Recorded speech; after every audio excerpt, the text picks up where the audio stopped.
थोड़ा बाद में करेंगे। अभी इस्लामाबाद से बहुत ही एक अजीम मुरब्बी, इकबाल शनास और नौजवानों की तालीम और तरबियत में कोशां कुर्तबा इस्लामिक सेंटर के मोहतमिम जनाब जाहिद इकबाल साहब तशरीफ़ लाए हैं। एक तो हम उनको खुश आमदीद कहते हैं और दूसरा हम चाहते हैं कि वो स्टेज पे तशरीफ़ लाएं और सामीन से मुखातिब हों। जनाब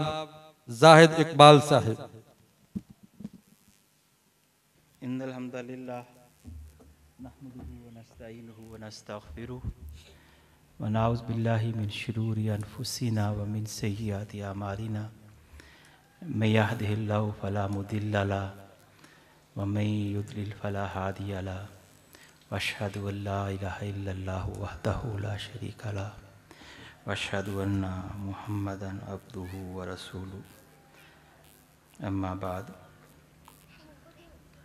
अल्लाहुम्मा सल्ली अला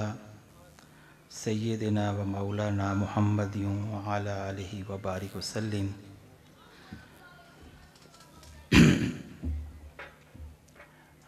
मैं ज़हनी तौर पर तैयार नहीं हूँ कि मैं आके कोई बात करूँ और मैंने माज़रत की थी कि मैं यहाँ पे तकरीर नहीं करूँगा और साजिद भाई ने मुझे बुला लिया है और वो भी अचानक बुला लिया है। तो मुझे बुलाना था तो चाहिए था मुझे 10-15 मिनट पहले होशियार कर देते तो मैं कुछ सोच लेता कि मैं क्या कहना है यहाँ पे। तो बहरहाल एक तो मैं बातें जो कि इकबाल का दिन है तो इकबाल ही के हवाले से कर लेता हूँ और अल्लाह मुझे इसकी तौफीक दे कि यह बात मेरे और आपके लिए नाफ़े हो।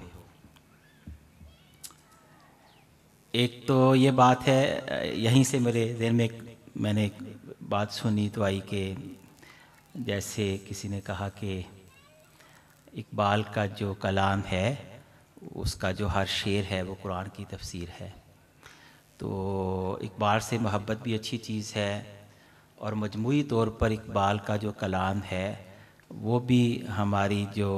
दीन की स्पिरिट और रूह है उसके मुताबिक है।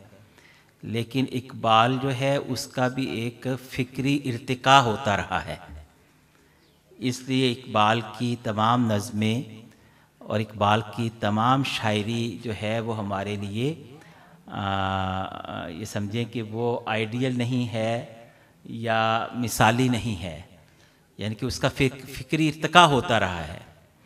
और उसमें जैसे बड़ी मशहूर बात है कि पहले वो एक वतन परस्त शायर था और उसके बाद जब यूरोप गया वहाँ पे रहा और फिर यूरोप का बातिन देखा तो उसके अंदर एक रद्द अमल पैदा हुआ और फिर यूरोप में उसने तसव्वुफ़ पे ऊपर और ईरान के जो तसव्वुफ़ के जो असरात हैं उसके ऊपर जब PhD की उसने फिर मुताला किया, फिर वहाँ के फ़िलासफ़र से मिला, यूरोप की फ़लसफ़ा पढ़ा तो उसके अंदर एक नया इकबाल पैदा हुआ। वो जो नया इकबाल था वो इस तरह पैदा हुआ कि उसने अपने असर की और अपने माजी की तमाम फ़लसफ़े को पढ़ा और पढ़ने के बाद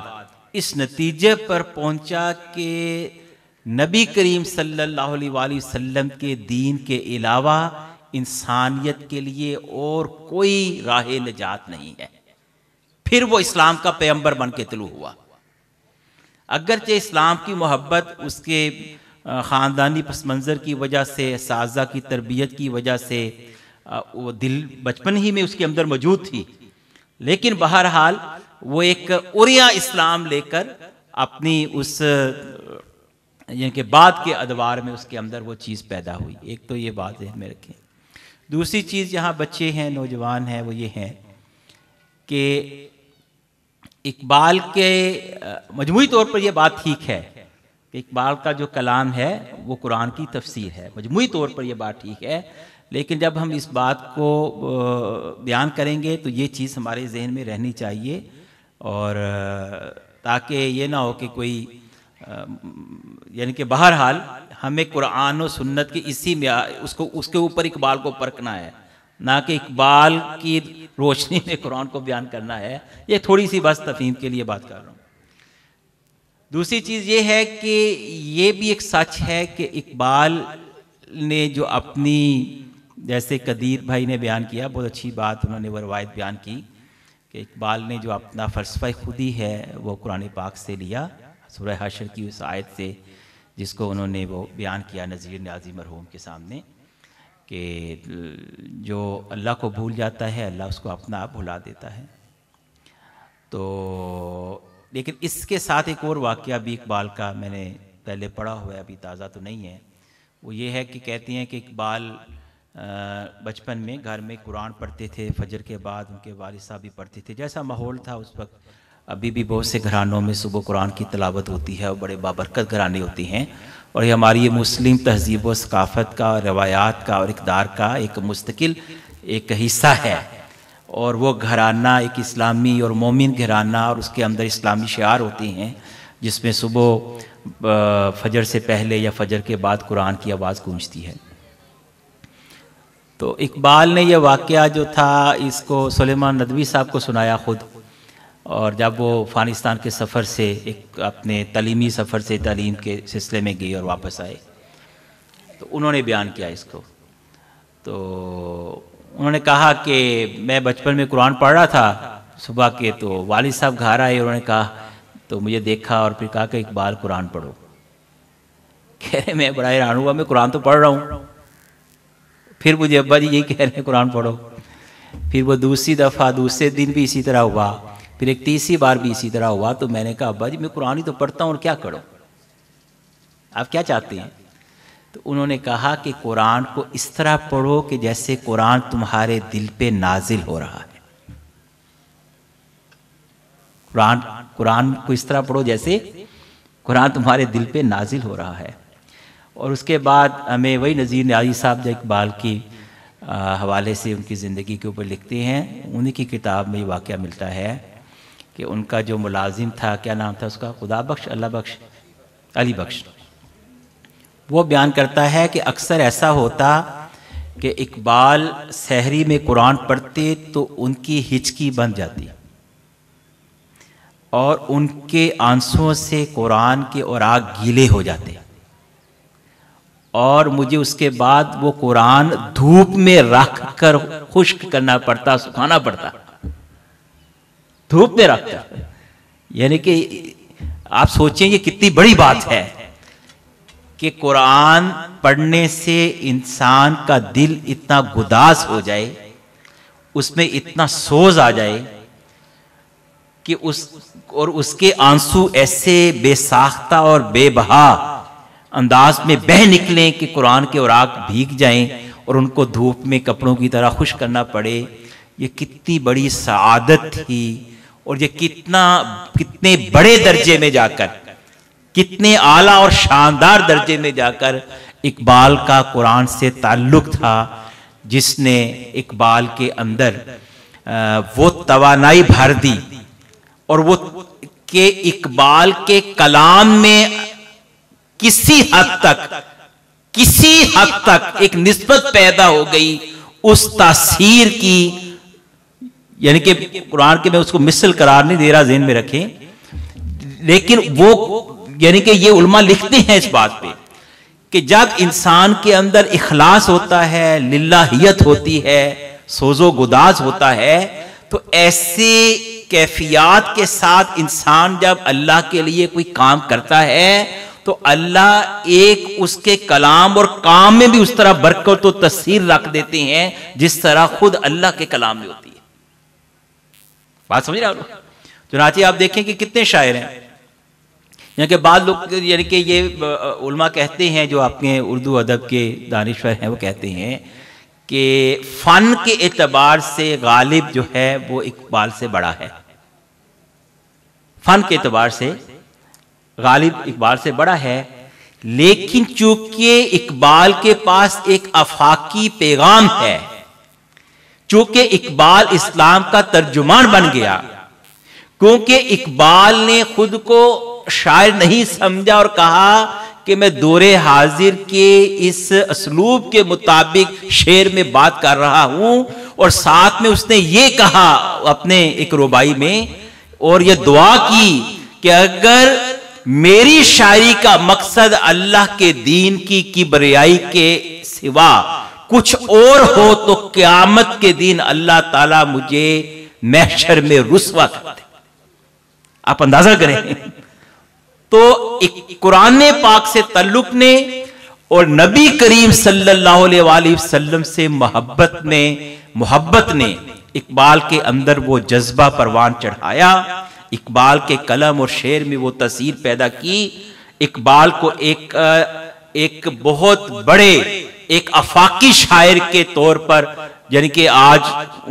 कहाँ 1937 के बाद अब कितना एक तकरीबन एक सदी होने को आई है, लेकिन आज भी इकबाल के अशार जब हम पढ़ते हैं, जब सुनते हैं, तो मुसलमानों के दिलों में आग लगा देते हैं, उनके तन मन धन में बिजलियां भर देते हैं, उनके जज्बों को फरोजा कर देते हैं, उनकी उमंगों को जवान कर देते हैं, मायूसियों के बादल छट जाते हैं। और यह बात भी ज़हन में रखिए, फिर मैं कहूंगा बेरब्त सी बातें हैं, लेकिन इकबाल के हवाले से कि इकबाल उम्मीद का शायर है, इकबाल पैगंबर उम्मीद है। आप इकबाल पढ़ेंगे तो इंशाअल्लाह मायूसी आपके पास नहीं फटकेगी। इकबाल के अशार आपको मायूस नहीं होने देंगे, इसलिए कि इकबाल के अशार हमारे दिलों को उस ईमान से भर देते हैं जिस ईमान की मौजूदगी में मुसलमान कभी मायूस नहीं हो सकता।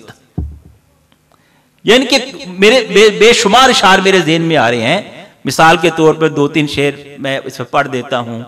तो शेर ना पढ़े इकबाल की महफिल में, यह भी एक अजीब सा लगता है इकबाल पे बोले। तुलुए इस्लाम में मसूस ने कहा, उसको शुरू यहां से किया तुलुए इस्लाम को, कि दलीले सुबह रोशन है सितारों की तुनकता भी, उफुक से आफताब उभरा गया दौरे गिरा खाबी, और रुके मुर्दाए मशरिक में खूने जिंदगी दौड़ा, समझ सकते नहीं इस राज को सीना उफारा भी, मुसलमान को मुसलमान कर दिया तूफान मगरिब ने, तलातुम खेज मौजों से ही है गोहर की सीरा भी, अता मोमिन को फिर दरगाहे हक से होने वाला है, शिकोहे तुर्कमानी ज़हन हुंदी नुतके एराबी। यानी कि एक एक शेर में उम्मीद है, एक एक शेर मायूसियों को दूर कर रहा है, एक एक शेर हरकत का पैगाम दे रहा है, एक एक शेर में मुस्लिम तारीख और तहजीब और सकाफत और ईमान को बयान किया जा रहा है। इसी तरह इसके आखिर में जाके वो फिर कहता है मुसलमान को मुखातिब करते हुए कि खुदाए लम यज़ल का दस्ते कुदरत तू जुबा तू है, खुदाए लम यज़ल का दस्ते कुदरत तू जुबा तू है, यकीन पैदा कर रहे मोमिन के मगलूबे गुमा तू है, परे है चरखे नीली फाम से मंजिल मुसलमान की, सितारे जिसकी गर्दे राह है वो कारवां तू है, मकाफानी मकीयानी अजल तेरा अबद तेरा, खुदा का आखिरी पैगाम है तू, जाविदा तू है। अच्छा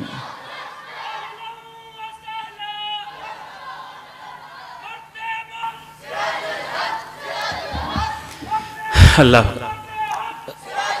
माशाअल्लाह। साबिक अमीर जमात इस्लामी पाकिस्तान मोहतरम जनाब सिराजुल हक साहब को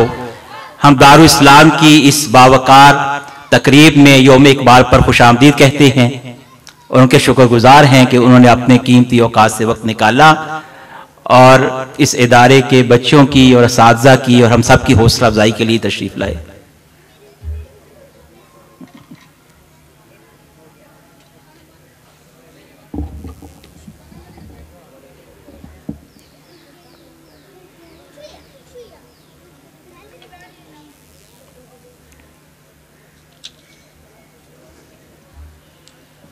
सब बच्चों से और मेहमानों से गुजारिश है कि अपनी नशिस्तों पर तशरीफ़ रखें।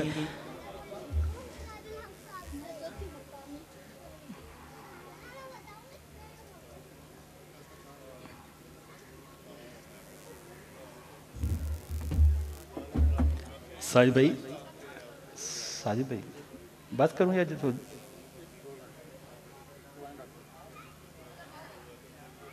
मुझे आपको बताना चाहिए था यार, मैं बता देता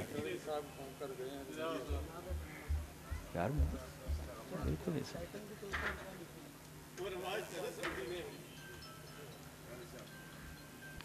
मैं अपनी बात को समेटता हूं।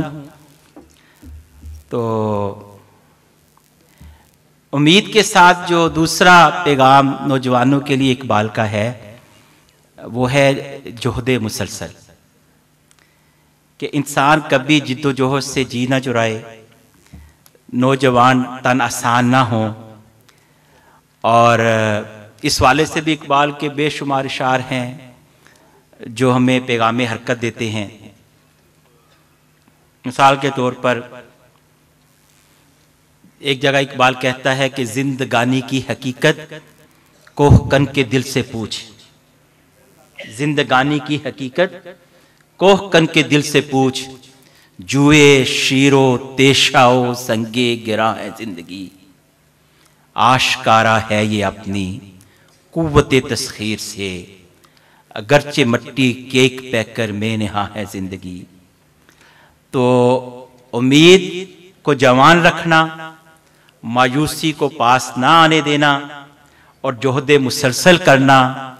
और इस बात को पे यकीन रखना कि दुनिया इम्तहान है, जिंदगी इम्तहान है, और खैर और शर का मार्का जब तक जिंदगी का इम्तहान बाकी है ये जारी रहेगा, और इसमें मुसलमान कभी भी हथियार नहीं डालेगा। और उसमें मुसलमान किस तरह इस जिद्दोजहद में शरीक हो सकता है, उसको अल्लामा इकबाल ने जवाब शिकवा के आखिर में यूं बयान किया है कि अक्ल है तेरी सिपर, इश्क है शमशीर तेरी, मेरे दरवेश खिलाफत है जहांगीर तेरी, माँ सिवा अल्लाह के आग है तकबीर तेरी, तू मुसलमान हो